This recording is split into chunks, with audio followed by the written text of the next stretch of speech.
That spotlight is bright and it will expose you. There's like this deep development and formation that little rooms have to offer. In a big room, you have to perform. In a little room, you get to become. Little rooms. Great things start in little rooms. That's it. Welcome back to another episode of the New Rules Podcast. It's your girl, Breezy, and I am here with Mr. Adrian Crawford. How are you doing today? This is the first time I've seen you all morning. I know. I am doing well. Why are you giggling? No, I'm just doing well. I had last night, had a good night, was able to people talk about getting lost in creativity, right? And I've been listening to a lot more Rick Rubin recently. And the one thing he talks about is when you really hit like this creative state, you can just get so lost into it. And last night I was working on stuff and it was like, I was there for like probably a good 3.5 hours and I had no idea when I looked at the time. Matter of fact, you had texted me and I was just like, I had no idea. I was like, where are you? Yeah, I had no idea. It was like 9:15. I was like, because I got the place I was at like at 6 o'clock. So that part was really, really cool doing that. But then I would say, and it wasn't all like great stuff in the sense of like, when I say creativity, like it's all fun stuff. Like last night I had to write a message for a funeral that I had to do for a 35-year-old. Mm-hmm. But the level, I believe, of like beauty and creativity of honoring this young man's life was like, it was therapeutic actually writing it. And then I actually sent it to his parents today and like they sent it back. They were like, this was incredible, and it honors him and stuff like that. So it was a bunch of different stuff. So yeah. So what has inspired that zone for you? I think that it's a lot more somatic. Like my body tells me, I feel like when I am in that zone or when I'm not right now in that creative space, what I started to realize was that I, for a long time, have been where I have built just stuff, right? From the ground up, hands into it, do all the stuff. And I think you're always building. But I really do believe I'm in the season of my life of like creating and architecting. And then there's people who are with me, like yourself and others, who really are helping build. It's not like it's always the point. It's kind of like, you can be an architect, but then I'm still willing to get in the mud and lay concrete if we have to, right? But it's the idea of that. And when I'm in that space, it's like I just feel like great and I feel good. And I don't know, I just have feeling to study a lot more on like creativity. And because I believe that I think we're lacking creativity. And I think sometimes, man, you just don't want to get caught in the same rut. You want to actually be able to go in there and disrupt things and think differently about stuff. And creativity is always about how do we advance humanity forward, not just creating for the sake of like art or just like for art's sake. But it's like, is it something transcendent? Is it something that helps humanity be better? Mm-hmm. Out of interest, how do you use AI for creative expression? Yeah, it's super helpful because I am one is that I've created in like Claude, I have like project folder and the project is kind of like in chat, it's like a GPT, right? And so I go in and I've created I have this thing called DaVinci Studio. So it's like it's around how I think creatively, others who've inspired me creatively. So, from Rick Rubin to, DaVinci, S. Devlin, Jerry Lorenzo, so on and so forth. And I have frameworks around it. And so I can go in there and just create, I want to think about this idea at this level. And so it's how it allows me, and also because of the voice, because I am a verbal processor, that's what's been the best thing because I actually can just talk and get my thoughts and my thoughts go different way. And what AI can do is take all your stuff and they can organize it because you know how I am. I go from A to F and then back to B and whatever. Mm-hmm. It actually can just take it and organize it. So that has just honestly made, I think, creativity just so much more efficient and just better and fun for me. Because a lot of times I would get caught in the weeds of like, oh, how do I connect A and F and bring it back here versus it does that. And then I can actually look at it and say, that makes no sense. Get that out of here and do stuff like that. So, yeah. How do you find inspiration? Man, I think I find lately, let me just start there. Lately I find inspiration, I think, in just sitting and thinking, just like sitting in silence sometimes. And honestly, what'll come to me is like certain people or certain things. So like today, when I was coming in, last week, then, Jay-Z announced he's, all of a sudden, I think, these concerts he's doing and things like that. Yeah, well, then, you're going to get tickets to all of them. Yeah, all of them. Yeah, I already got one. And then and then the other one was but then he just did he's on the cover of the April GQ.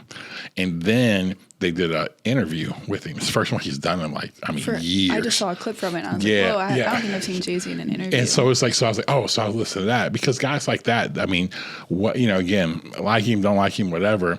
What you cannot deny is the idea of what he's done in an industry of like, I always tell people, he's the first, he's the first rapper to carve a way for older rappers. There was no such thing as an older rapper before him, to where, now there's guys who are having all types of responses and coming back because he made, he was authentic to himself. He rapped about stuff we never heard of. I'd never heard of Basquiat before until Jay, right? He made us put up, he made us put on button up shirts and jeans and white, and white Air Forces. And then we took that off and we put suits on. We took chromes off the wheels and we got the factory. He has been a trendsetter. So you can just so you listen to his mind, his thoughts, where he came from. So for me, articles or videos or things like that, it just kind of sparks my creativity right now. Well, thank you for sharing. I appreciate it. Thank you.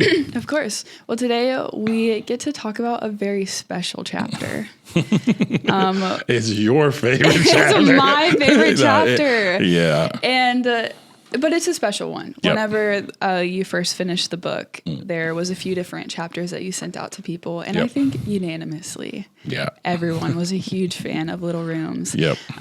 One of the benefits of utilizing AI, which AI was utilized in creating and crafting this book, also a few different people going through the copy as well. But one of the reasons why you're able to help or to write this book so quickly was being able to utilize AI to organize your thoughts. Oh, yeah, absolutely. And it helped create chapters like the one that we're about to go in because it was a very current cultural moment. And to be able to turn around your thoughts and ideas so quickly to be able to include it in the book, I would say I would credit some of that to AI. Oh, no, a lot. And here's what else I'll credit to AI. I have got over 10 to 15 years of leadership, things to where I've done in Little Rooms, our culture creators, or, where I'm speaking to our staff and just building into them leadership and culture that, that was very fortunate. You all saw that ahead of time. Like, hey, we got to start recording this. We got to start keeping the notes.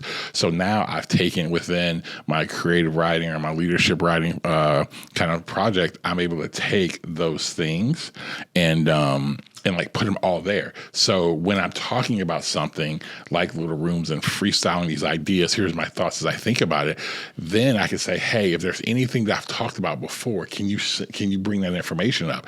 And so I'm like, oh yeah, I did talk about that. Oh, I've talked about this before. And it just makes it better. Cause how it is sometimes, man, you've said these things before, but I gotta go comb through all these talks and whatever, but it just brings it there. And so it allows it to, again, be more efficient, but also here's the other thing, it allows it to be more depth, because this is the truth about it. Even as I get older, there's only so much that we have the ability, the capacity to hold. There's as I'm getting older, certain parts I'm like, oh yeah, there's I'm trying to get rid of it's the memory, when you have your computer and it talks about how the memory starting to get full. I'm like, all right, man, I gotta get rid of some of this. I gotta get rid of some of these cookies and some of this stupid stuff so I can actually remember good stuff. But this actually helps you be able to keep that and keep having depth to what you're saying. Yeah. Well, we hadn't said the title of the chapter yet, and then you semi-revealed it. Well, you did reveal it. Did I say Little Rooms? You said Little Rooms. Yeah, yeah, that's what I'm saying. I was like, dang, we're going to do a big reveal. Yeah, so today we're going to talk about Little Rooms. Before we get into that, I do want to say, shout out to this book. If this series is adding any value to you, we ask that you pre-order the book. The link is going to be in the show notes. We also ask that you follow us on Instagram at the Magnum Opus Project. If you aren't subscribed to our channel, do that. Follow at Write New Rules. Our goal with this book isn't to profit off of it. It really is just to get it into the hands of people that truly need it and are looking for purpose. I think every single one of us knows somebody who is looking for purpose right now, if not ourselves. So anytime you share a trailer, you follow, you subscribe, you help us have the opportunity to get it into the hands of more people. Yeah. And the truth is this is, I think I've mentioned on the podcast before, the Global Human Flourishing Survey that just came out in April. And one of the main pillars of it is meaning and purpose of that speak to actually that pillar of that, are people flourishing, and this idea of meaning and purpose. And so that's just one of the things, even with this book, to actually aid in that. How do we actually help humanity flourish? And what I mean by that, and even having meaning and purpose, and meaning and purpose isn't about becoming, wealthy or having the most followers or influence. It's about actually a life that is lived in such a way that adds real value, whatever that is. If that is to be a tech billionaire, if that's to be a school teacher in Chicago, it doesn't matter. It's about living a life that actually really has significance and impact on humanity in a good way. Yeah. So right now we're in the phase of the chisel, which is really about development. And today we're going to talk about little rooms. I am a tender-hearted person. I don't. What were you about to say? No, I was actually about to give you a compliment. Oh, okay. Do you want me to go give you a compliment, or okay, go ahead, keep going. I was gonna say, but I don't cry a lot. I feel like there's people who are like, I cry every day. I don't cry every day. That's true. But I am very tender-hearted, and I might cry on this episode. Really? Yeah, I haven't cried on a podcast episode yet. No, man. I'm letting y'all know, if Bree sheds a thug tear, that means I guess go down into it's a thug tear for real. It is a thug tear for real. But okay, so tell me, before we get into this, why? Like, why does this chapter? Well, you're gonna give me a compliment. Maybe if you give me maybe you give me the compliment first, then like I'll be more vulnerable. Oh my gosh. No, the compliment is that I think that you actually, for your, like, when I say agent, you just like being in Gen Z. Like, you actually, I think, do one of the best jobs I've seen of actually living in that way of really being, when I say a non-anxious presence, it's this idea of being sensitive, but then knowing when to be tough. And you're still figuring that out. Most people are either overly sensitive or they just shut down. You know what I'm saying? They shut down their emotions. And a lot in your generation is the other way, like way more sensitivity. I feel like my emotions are the most important things in the room. And so it doesn't matter whatever I feel. Everyone needs to know that. And I think you do a really good job of actually managing that. And, you deal with them. You just don't stuff them down, but you deal with them in the right context as best you can. And when you do that. And so, yeah. Thank you. That is kind. There you go. See? I did almost cry in the last one when you were talking about your dad. Do you remember that? Yeah. Afterwards, you were like, bro, were you about to cry? I know. I looked at you. Her eyes were like welling up. I'm like, what did I just say? My pre-cry face. That's funny. What was the question you asked me? So why did this chapter mean so much? I mean, where it actually made you kind of emotional? Okay, so I guess we haven't gotten into what the chapter is about, which we will in a second. But I think that there's so many different levels, and I think it does kind of supersede me personally. I think reading this chapter, so much about this book is your life's work that I've been able to observe over the past, almost decade, which is crazy. So since I was 19, like this book is my little room. You know what I mean? Yeah. Like, it has all of the things that have like shaped me in my earlier years. Yeah. And so to hear you talk about your little rooms and the things that are shaping you, and you're so honest about how dissatisfied like you often feel inside of the little rooms. And I've had, I think, like a front row seat and seeing what that experience has been like for you. So to hear you say so clearly like the purpose of them, it's almost a declaration for yourself. So I tear up when I'm reading it because I'm like, oh my gosh, he's like declaring a really powerful thing over his life story and his belief in it. Because you talk about the importance of formation and development, but in your backstage is something that you really wrestle with at times. And for a really huge part of your life has been the little rooms. So seeing you declare that has been really powerful to me. And then also the part that's more personal to me is like this whole book, it is my little room. Like it's everything that you've done and that you've taught and culture, all the things where you've said, this is my little room, does this really matter, has shaped me and has been so significant to me. I appreciate that. And those eyes are welling up too. Yeah, they are. When I read the chapter, I'm going to cry. But no, I appreciate that. And no, and again, I think that the one thing that I'm trying to be more and more comfortable with, and I think I've been this way, but even more, is that I think we don't help our lives as we're older now.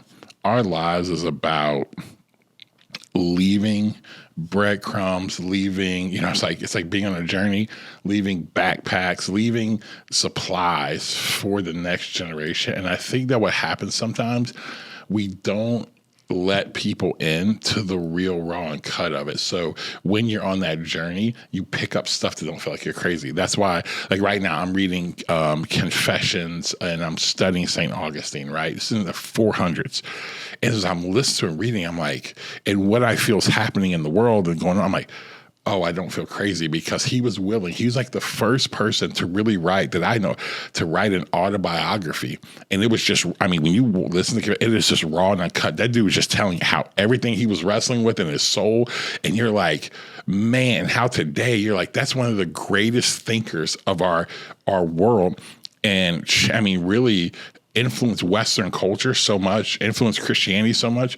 And the fact that, man, if he was just that honest and vulnerable. And, you know, you think back then, most of those people, it was so much image and how he's willing to do that. So it gives me breadcrumbs and things to hold on to. And it like actually feeds my soul, somebody who did something a long time ago.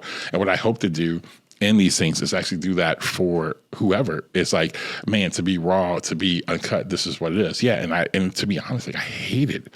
I think I still do. Like I hate little rooms. You know, but I am starting to understand how important they are, and how I am so grateful that I was never, that I believe that God, regardless of my prayers, chose not to listen to me. Mm-hmm. And he chose what was actually best for me. And I think little rooms have been that. Mm-hmm. Yeah, this chapter is really about the development that humble beginnings have to offer. Yep. And whenever I was actually thinking about this morning when I was rereading the chapter or listening to it, because I used like AI to play it to me, I was thinking about Nepo babies. Okay. Yeah. And I was really thinking just how I was actually really saddened thinking about how they don't have the same opportunity for little rooms. No. And there's like this deep development and formation that little rooms have to offer, where you can be weird and odd and embarrassing and make mistakes without like the weight of visibility on your shoulders and performance. And so the reason why I was thinking about, if you are to grow up in a different world where you do have that visibility so quickly, what that steals from your development and almost the resilience that you have to build before you can even start developing if you're going to start from a place of visibility. Yeah, absolutely. And so, it's in those places. It's where there's so much freedom. But you don't think it's freedom. You actually think you're in, because there are constraints. In little rooms, you don't have the resources. You usually don't have the money. You usually don't have the people around you who may have all the skill sets to the big rooms, or even around you that has like maybe your ability, not whatever. But here's what it does. It's always in those confinement. It's where the greatest creativity happens. The creativity happens in constraint, because like you have to figure it out. You have to solve things because you don't have, I mean, I tell people, you can have all the money. People who have all the money and access whatever, like if they create something, I'm like, yeah, that's cool. I'm like, but it better be unbelievable because you have unlimited resources, versus somebody who's like, oh, you know, I'll never forget watching S. Devlin one time.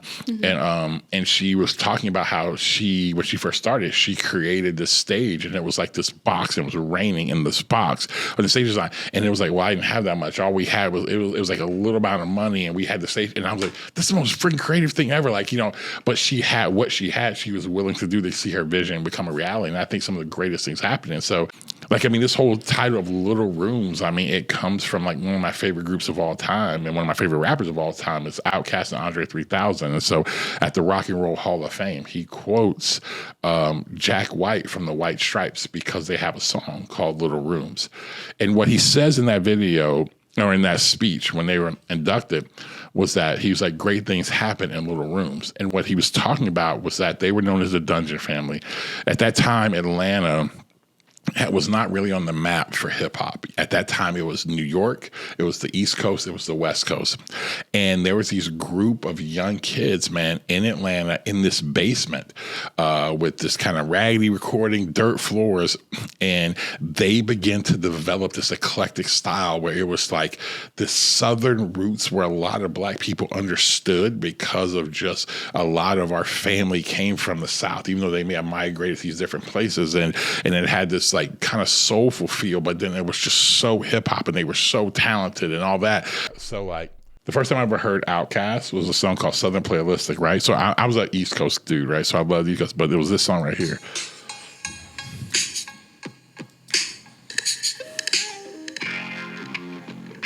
Like, they're so good. It is. I'm like, I'll never forget, like, listen to this. And it's like, and it was just like, what is this? And then when they come on, it's like, what is the M.I. cricket rather south? Anyway. And so the first, I was robbed.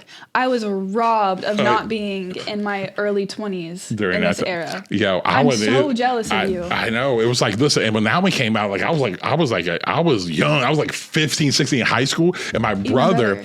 I was back in the car, man. Everybody had the, they would have the older cars, and they would have the, they have a darn near freaking theater system in the freaking car. You know what I'm saying? Like speakers and rims and all that. And I'll never forget driving with my older brother, and he played this. And I was like, and you couldn't tell 15-year-old Adrian that I wasn't the baddest dude in the South. Even though you were rolling down the windows. You were probably bobbing your head. A window down. It was probably a dingy car with a massive sound system.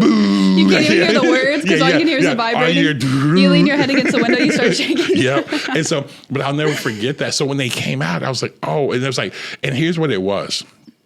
It was like the music, when you hear something different, it genuinely is transcendent. It's like something, because I'll never forget, first time I heard it, I was just like, as soon as it dropped, it was like something hit my soul, because it was like, there was something different about them. But when you look at them, they became, the greatest rap group of all time. And here's what's crazy, not making a ton of albums. Like they weren't like, they're not still out. Everybody's always frustrated. Why? Because Andre 3000 stopped rapping and started doing, and they were like, but here's what I'll tell you. He talked about this idea of little rooms, and how in little rooms, man, that's how that sound got formed. And I'll never forget hearing that and watching that video. And it was like, those words jumped off the screen into my heart of like, man. And it was like God used that moment for me to speak to, like, and just start unveiling the journey I've been on. And I think that's where this whole chapter kind of came from, because it is in little rooms where great things happen. Yeah.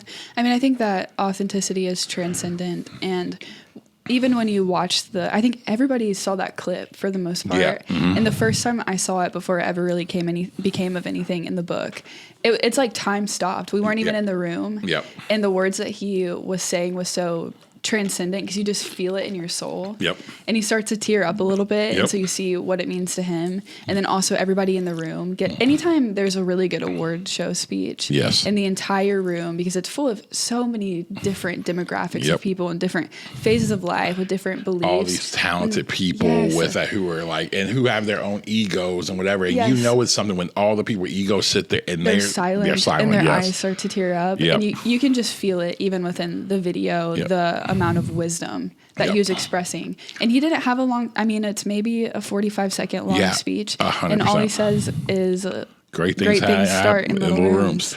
And I think it's because why it becomes so emotional is because when they started, they didn't start to be that.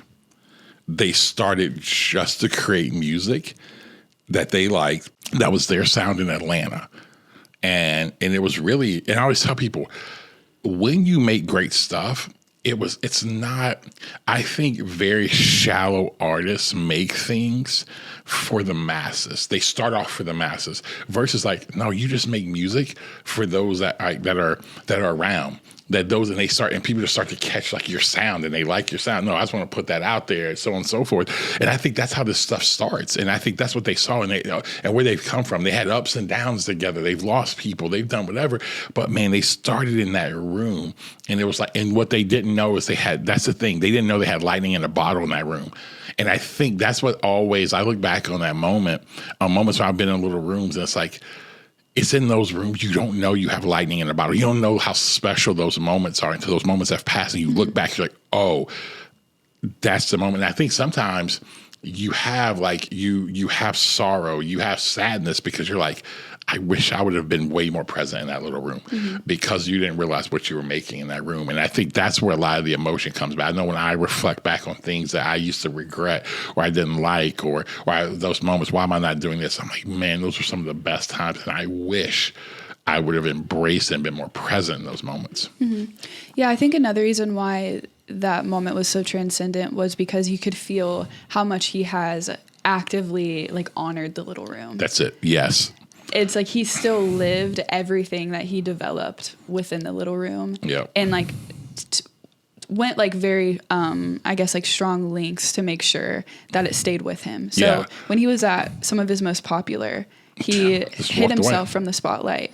He did. And man, I'm like, and then he had us all fooled about a year ago. Andre 3000 had an album out. We all was up wait. And my man just was playing the flute for 12 tracks. Boy, hey, the hood was mad in that moment. We was hoping, and we listened to that whole 12. Hey, we listened to that whole, all them tracks because we was hoping he gonna give us he gonna give us like a little, give us about 16 over them flutes or something at one point. And he gave us nuts. One of my homeboys called me. He's like, man, Andre 3000 just made black people yoga music. I was like, he's like, I'm gonna be meditating to this, you know what I'm saying, to the flute.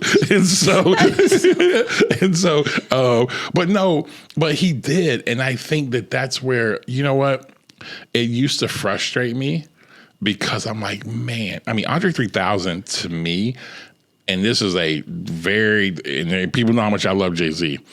If Andre 3000 would have rapped more, it would have been a very, very close, like, who's the best rapper of all time? I mean, because he is unbelievable. But, and I, you know, and myself just like, no, I want to hear his art. I want to hear him do that.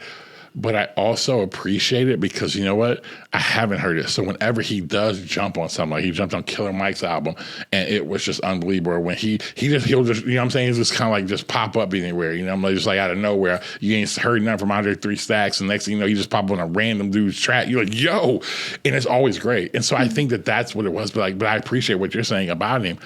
It's like he just honored that because I think he just did it. Like he literally did it for just the literal love of making music. And I think once he financially was cool, he's kind of like, yeah, I'm not going to make music unless I feel motivated to make music. And I can respect that. Yeah, I feel like Clips has done a good job at that as well. They've done an incredible job, especially, you know, again, with Malice being out and not doing it. But even when they put stuff together, what I love what they said, they were like, yeah, I don't, like, most artists come in, they'll create like 40 songs, right? Take the best ones. They're like, nah, man, they're like, whatever we have, whatever we create, we make sure that, and there's nothing left on the table. So their whole thing is like there's no like extra tracks anywhere because they're going to give you their absolute best. And then they take their time and they may drop some other stuff. You know what I'm saying? Just kind of how they feel. And I think it's important because, see, in the little rooms, it's not so much about the sound or the philosophy or whatever. I mean, those things are important. I think it's what you have to learn in those little rooms is so kind of bringing it down to just to all of us who may not be artists or whatever, from a music standpoint or a painting standpoint or whatever. But like, it's this idea that you have to find what are the foundational things you learn in those places, because those things don't change. Maybe other things like sound can change, right? The way they used to do sales could change when you were doing sales and you were just working, man. Maybe you were starting off and you were selling like, you know, door-to-door stuff. Well, there were things you learned there that may be different now that you are selling enterprise software to Fortune 100 companies, right? But it's those things that you have to try to get to the basement to figure out what that was. And I think that's the most important part because things change, but there's some foundational things in little rooms you learn. Yeah, I think one of the most powerful points you make too is that the spotlight doesn't add to you. It just reveals what already exists. Yeah, it does, because I think we're such in a rush, and I'm like just an absolute like violator of this. Like we just want to be in those places, and like, man, the spotlight wants to come. But I'm like, man, like be very careful of like what you wish for, because that spotlight is bright and it will expose you. Mm-hmm. And so I always tell people, don't get on the dance floor until you're absolutely ready to dance, because there ain't no practice there, because the room for error is a lot smaller. I see it a lot of times, say like I work with coaches. I see a lot of times with coaches who they may have, because of their charisma or whatever, they start out at a little small school and then they take a big jump from like a small Division I to like what we call a Power 4 or a blue blood basketball program, and they fail. And it's because, man, I don't think they jump, and I get it. It financially changed their life. But here's what I said. They financially changed their life, but it ended up derailing their career because what they didn't do is stay somewhere to actually learn how to really be a coach, learn how to really learn to get to the grind. Because when you get up here, there's less room for error. You don't have it down here. They'll give you room and you can build. And I think a lot of times people try to jump up there and it really does expose you. Yeah. I think we talk a lot about how the spotlight and being on stage at that level does expose your character. Mm-hmm. Yeah. But what I think a lot of people talk about that maybe we don't highlight enough is like it also exposes your skill. Yes. And so little rooms just give you the opportunity to play. Yes. Just to have fun. Yeah, and to develop your skill set, because it's like, man, it's low pressure. It's it's low pressure. If you fail, you're like, all right, whatever, And I'm telling you, I learned how, like, this idea of human design. I learned it in little rooms. I learned it like I never thought that I would learn the idea of how to help people figure out their design internally and operating system on a basketball floor. That makes zero sense. But I had all the room. There was no one. It's in the backyard when I first started our business, and we were mobile. And so I learned to I realized, okay, I may not be the best teacher on shooting or the best on ball handling or the best on footwork. I was good at it. But what I realized I was really good, I could just get someone, I could understand who they actually were as a player. I could intuitively understand what's blocking them from wanting to accept that. And then I could put the right people around them along myself to give them the skill set to do that. And that's just what I do now. I can understand who you really are. I can figure out what's blocking you. And then I can put the right people around you to help develop that. Mm-hmm. And I didn't realize I was in court, but like that was low risk, right? I'm out there training, I'm training a fourth grader, right? And you're like watching that, and I'm training an eighth grader, or I'm training, and it was just like I had no idea what actually I was being developed to do in that moment. Mm-hmm. Yeah, I think as you were talking, I started thinking about somebody who I do love. I think has incredible business insight, which is Alex Hormozy. Mm-hmm. Yep. But one of the things that I find really hard to like subscribe to about his methodology is even though everything's about like scale and growing and impact, and there is this very like infinite vision that they have and mission for their lives, like, they don't seem like happy. Like they're having a lot of fun, even though they are living within this skill that like he clearly has this skill. And I think this is a component of him. Yep. And so I find it almost creates this, at least in me, where I'm like, we're scaling what we're doing right now. Yep. And there's a component of like, I don't want to do that if it's going to be like that. Yeah. Like I understand there's a hard work to it, but there's almost like if it's just going to be like this grind, everything is horrible, F your feelings, like F happiness. Like, it's like, I don't really want to do that. I would rather like remain in a little room and have time like to create, with a childlikeness. Yeah. And I think that's a real thing. And I think that those are decisions that like, and we're talking about now of like, okay, as we're scaling something that with this new business that like from all the evaluations, everything like that, I mean, people are saying some numbers. We're like, this is insane. Right. But we also are talking about, okay, like, but we have to make decisions right now that will lead to that, because if whatever course we're choosing that right now. And I think that's a real thing, because sometimes for people, it may be like, hey, I want to take it to this certain level, make this much money because I want to do these things, whatever. And there's nothing wrong with that. And you're willing to give those things up. But I think sometimes for us, it's like, no, we want it to scale. We want to get here. But the one thing is but the freedom to create what we know the world needs, not just not only what's selling, right? And so I think those are just important things for people to understand. Like, you have to be honest with yourself. Okay, you want all, like, that's the most lonely place to be, is to say, I want this money. And you want it for what? Because there's going to come a point in time that you're going to have all your needs met, where you're secure. You don't have to, like, if you get to that place, right, where let's just say you don't have to ever think about money. You never think about, you can go, you swipe your card wherever you go on vacation, wherever you want to go. You're never at the end of the month like, oh gosh, how am I going to pay this, right? Like, you're never even stressed about that. Okay, so let's say you got there. Now what? Right. Like what are you, and it's like a lot of people just keep going, and I'm like, what are you doing it for? And then once they get there, then they decide, oh well, they feel this existential pressure. Well, I should give it away now. I'm like, and they're still not happy. I'm like, dude, you gave up so much just to get this money for what? What did it actually give you?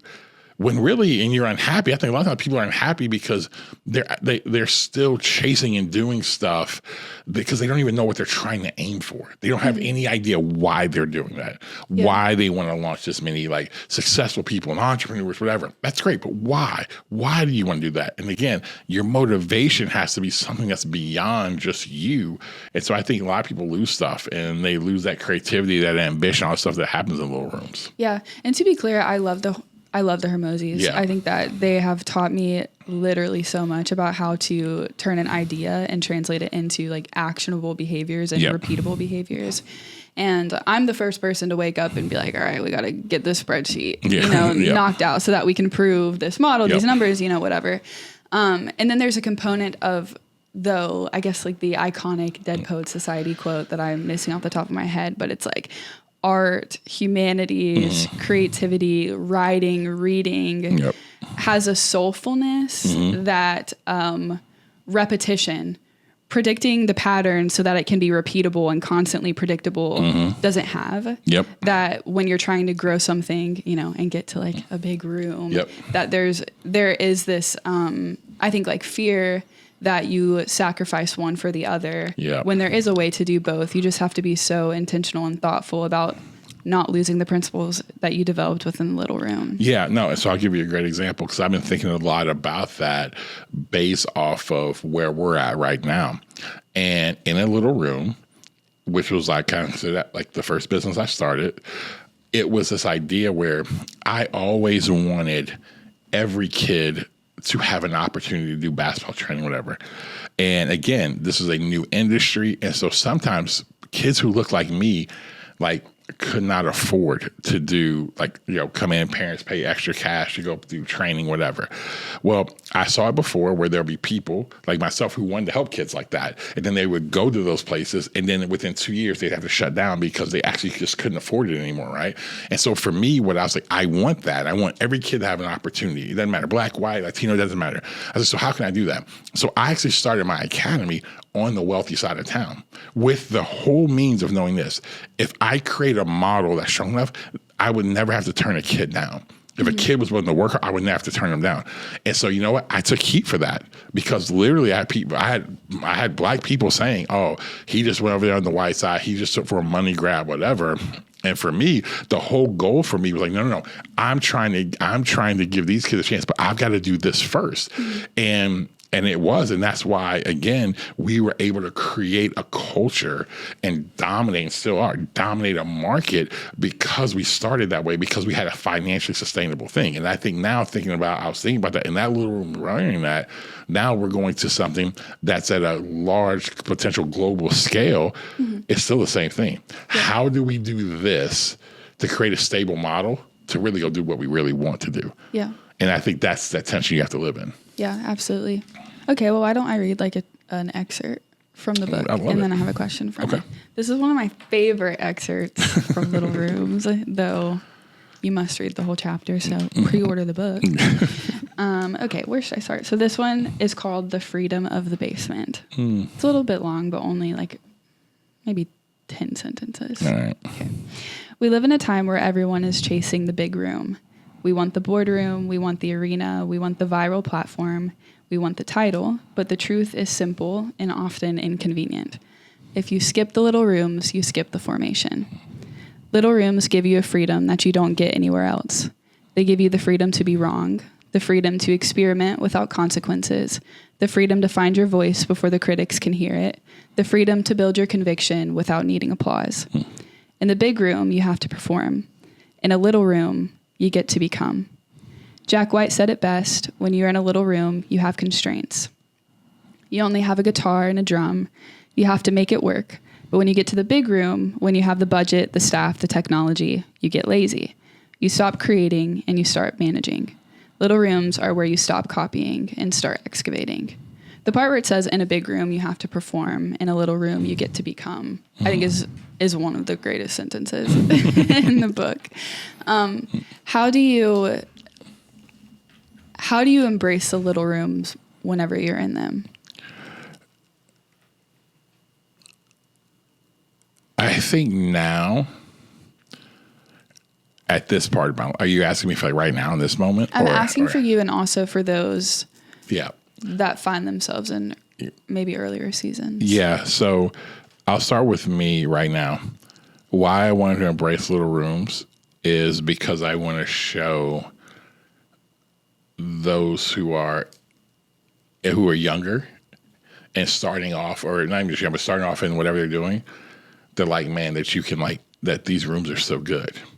And actually, it's real stuff in here. And so I go in those rooms now really trying to figure out, like, I mean, just really embracing them and loving them, being present. That's what I say, is to be present.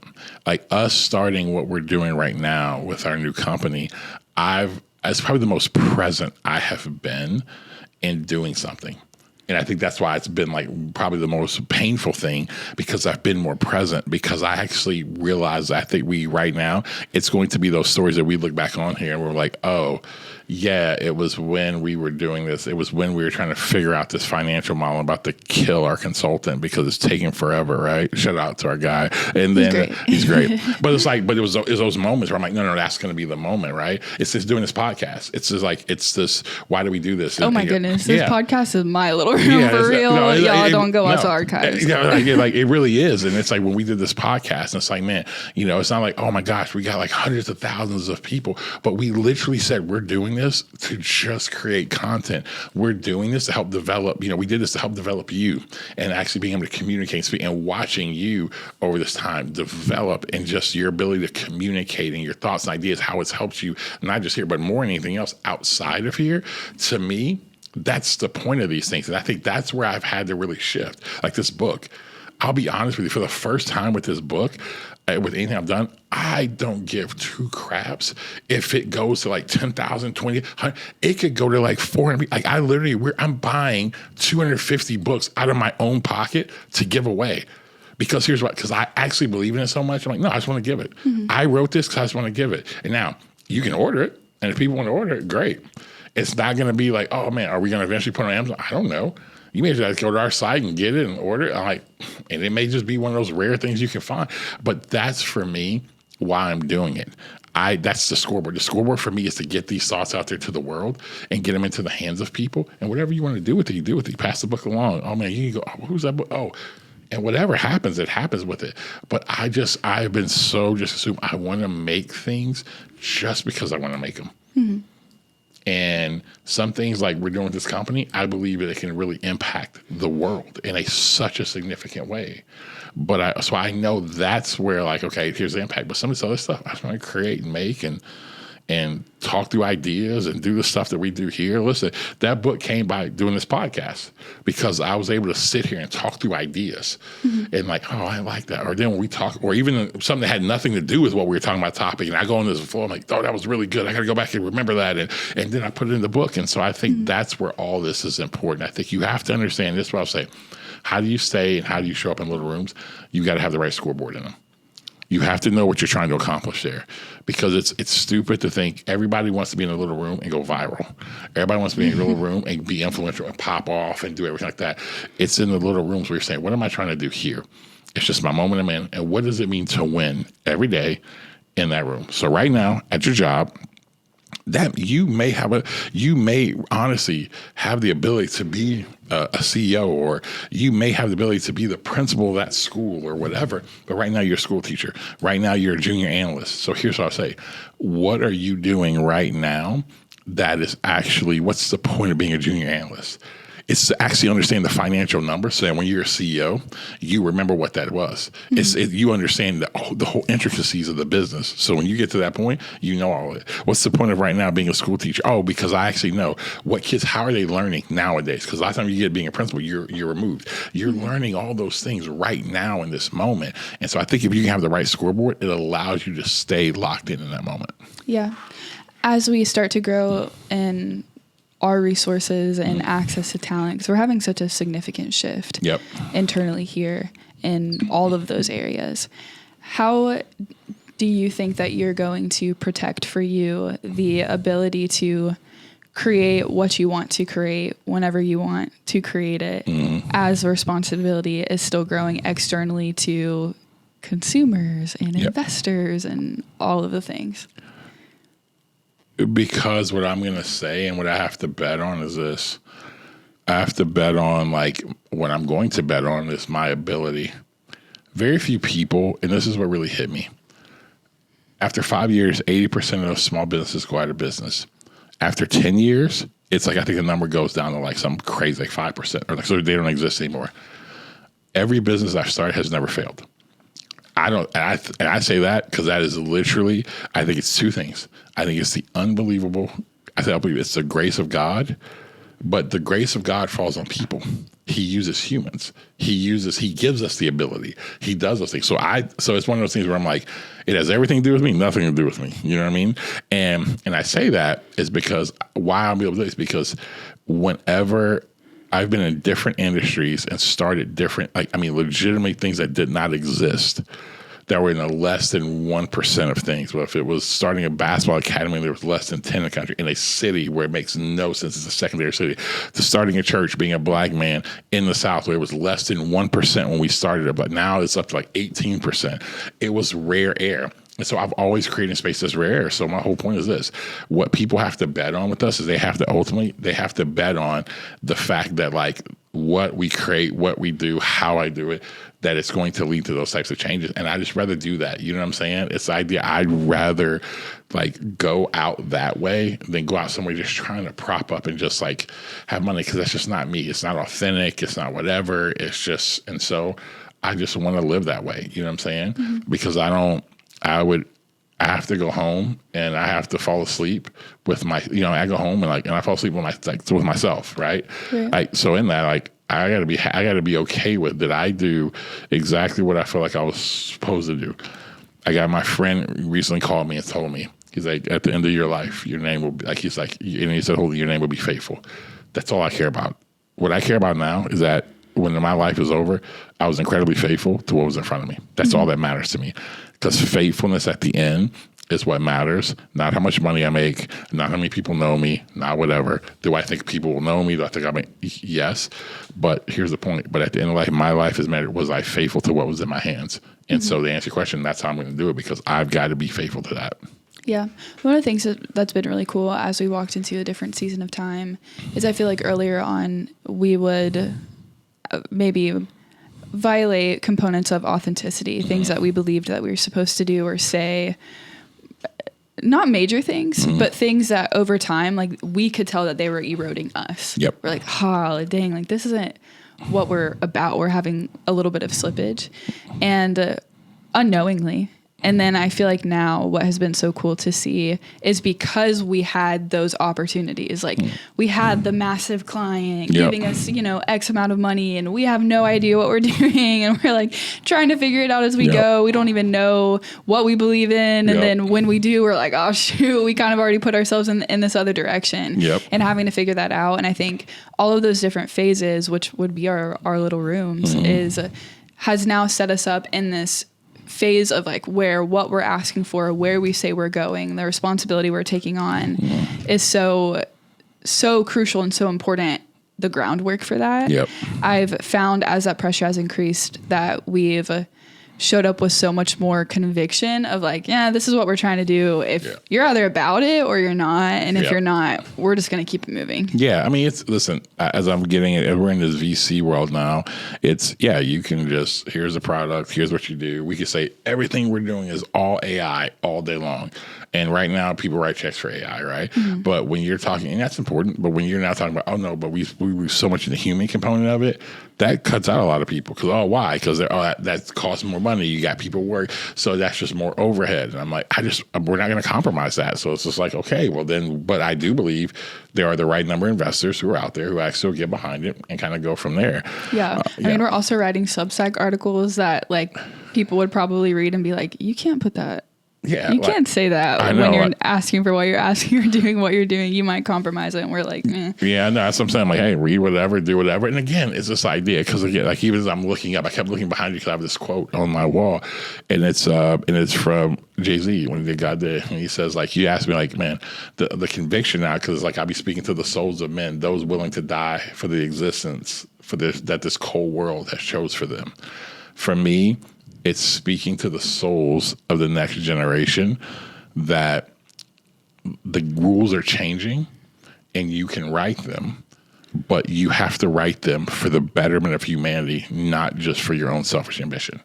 That is the future. The future is for the next generation is to say, you can write new rules and you can change the game and we can live different to set a trend and a precedence that does not go about what you can get from it, but what others can actually do because of what you've done. And that's what I want to speak to. I believe authenticity, people living out of who they are, is the future. It is the future of the world. I believe it was going to create a whole new thing, new art, new businesses, new ways that government can be run, all of that. I think we are living in that time. I think we are living in what was in the 4th or 5th century when it was the fall of Rome. But though, there were men like Martin Luther and Ambrose and all these others who actually and other thinkers who began to think about what the world could look like. And thousands of years later, they influenced us. And so I think that's what this conviction of what we're doing, but that all started in a little room. Mm-hmm. That all started when no one was around. I learned to be authentic when no one was there. I learned to be authentic when I started a business here when people thought you're actually crazy for starting a business in a city that's a secondary market. That's not even a category yet. They thought I was crazy, and I had to, and you know what? And it was awful. It was awful when I know I was doing this because I wanted to help people who look like me, but then people who look like me were saying that I was just going to chase a bag. And it's still, and even to this day, it's such a bad mentality. It's a slave mentality that like when people start trying to do stuff and make it, we want to pull people back. And I'm like, and I had to fight through all that stuff. I had to fight through that to be able to get to this place. I had the fact that I'm willing to go through it to see like people like Oscar and others who are young black men who work. They're like, they don't have to go look anywhere else. I used to have to look on TV and it's like all you could do, you know what I'm saying? Like you could freaking hoop. You know what I'm saying? Or play sports or freaking you so dope, like or an entertainer. That was it. You know what I'm saying? But now these dudes get to look at people all around that look like them, and you get to look at people who look like me, and you can be inspired. Oh, I can actually go do that because it started that way. That's what it's about. And I think when people start doing that, that's when we're going to see the world change. And it is in those little rooms because little rooms is your world right now. Mm. And if you can't change that little room, if you can't make magic in a little room, you're not going to do it out there. You're just going to be a fraud and get exposed out there. Mm. Well, one of the reasons why I love this chapter, like I said in the beginning, is because even though you have personally wrestled so much within the little rooms yourself, you've also brought so much honor to the little rooms because you create them. Mm. And so I think that as somebody who's been like on the inside of the little rooms that you've created, I personally am so grateful. So I just say thank you for your willingness to do that, because I think right now, especially for Gen Z, like there's not anywhere to go really that is quote unquote a safe little room. Yep. Where there's somebody who is creating a space for you, but also investing in you to grow, to prepare you for the next phase. Yep. And be like willing to prepare you, and also know that means that you might be going somewhere else. Yeah. And you've really put up with that that process, even though it's so challenging for you at times to create the little room and almost like be the development that forms this incredible person, and then they're gone and you're like, now I have to go find somebody else again and start all over, which is like really, that's the reality of what it takes to create little rooms. And there's not enough people, I think, ahead of us that are willing to create that. Well, I appreciate that. And I think it was, it was people who gave me a chance. It was those who were willing to kind of like, I was, talking earlier in this podcast about a funeral that I have to do. Well, the family I'm doing the funeral for a 35-year-old young man, when I got done playing professional basketball, they were boosters here at Florida State. I wanted to start this training academy. I went to them because I knew them. and they were always nice to me. I was like, hey, I'm trying to do this. And here's what they literally leveraged their relationship. The biggest advertising agency that was here, they called them, hey, can you make a flyer for them? You know, I mean, this is like, so back in the day, people making flyers, that's a lot of bread back in the day, right? And so they're like, and they pay for it. They use their own money to help me do that. And they let me train their kids, and then it blew up. And it was because someone was willing to take a risk on me. Mm-hmm. Why I believe so much, it's in the little rooms, why I believe so much in being someone, or why I believe in diversity and actually reconciliation and me leveraging my power to not only help people who look like me, but help people like, you know, so who don't look like me, like yourself and others. It's because they did that for me. This was a white couple who looked at this young black man and said, no, we're going to invest in him. And they did. And you know what? And it was the start of things in my life. And so I say all that to say, if you're not building for the next generation, and you're not building for like I just think you're like, and you're like where I'm at in life, I just think you're just wasting time. I think you're wasting time. And I think what you're doing is absolutely, you're going to get to the end of your life and you're going to have money, accolades, all these things. You're going to be able to go golf when you want to, do all those things like that. And then what you're going to see is that there's and you're going to sit there and bitch and moan about a generation who isn't like, they don't do anything when you did nothing. So that's one thing I won't do. If I complain about Gen Z, I can complain about Gen Z because I'm in the trenches helping Gen Z. We can cuss on the podcast now. I'm about to. You're about to say. I've done it a couple times in the past. Yeah, no, you're so right. Anyway. I'm goofy with you because the church space may feel some type of. I'm employed by Authentica. Yeah, listen. Look, at the end of the day, I tell people when it comes to that, it's like sometimes when you have to emphasize a point. Sometimes it's worth it to emphasize a point. It's not like I'm just out here randomly just doing it to do it. But anyway. Yeah, I mean, so any of you guys are out there. very close with you and you're not out here. So any of you guys out there who have an issue with that, like. Me on the other hand. Go argue with your mom. I could care less. But anyway, but that being said, as we go through it, I am so excited about this book, about Little Rooms, about helping the next generation, because I think that and I want to encourage everybody out there watching. Before you go into your my closing, clothes. Okay, yeah, what are you gonna say? I also want to say thank you because there is so much work that goes into like having revelations and having ideas, and it requires someone with such like a vivid internal world to then do the diligence and the work to make something out of the emotions that you're feeling and the thoughts that you're having and trying to understand what they all mean. That takes so much time. I think we don't talk enough about that process and how do you even come to have meaningful revelations. Yeah.